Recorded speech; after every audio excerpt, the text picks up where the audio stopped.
இது நம்ம தோட்டத்தில் இருக்க கேஷவர்த்தினி செடிங்க. இந்த செடி ஊரில் சொந்தக்காரங்க வீட்டில் இருந்தது. அங்கேருந்து ஒரு 2 செடி எடுத்துகிட்டு வந்து வச்சேங்க. ஒரு செடி பாட்லேயும், ஒரு செடி தரையிலையும் வச்சேன்.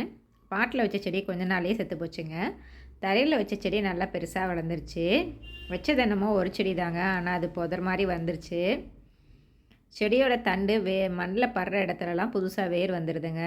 அது அப்படியே புது செடியாக வளர்ந்துருது. இதில் லாவெண்டர் கலரில் ஒரு பூ பூக்குதுங்க. அந்த பூ பார்க்கவே ரொம்ப அழகாக இருக்குது.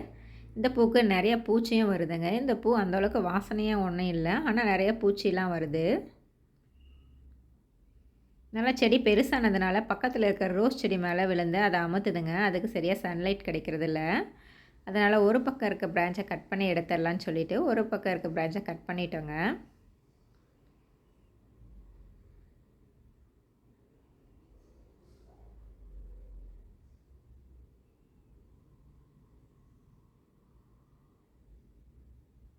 பாருங்கள், நிறையா வேர் வச்சுருக்கு.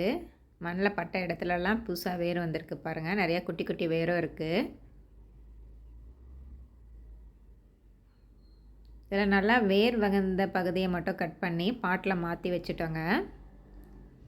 இந்த செடியை ஆயில் காய்ச்ச யூஸ் பண்ணுவாங்க. நான் இது நாள் வரலும் ட்ரை பண்ணதில்லைங்க. இனிமேல் தான் ட்ரை பண்ணணும். உங்களுக்கு இந்த வீடியோ பிடிச்சிருந்தா லைக் பண்ணுங்கள், ஷேர் பண்ணுங்கள், சப்ஸ்கிரைப் பண்ணுங்கள். தேங்க்யூ.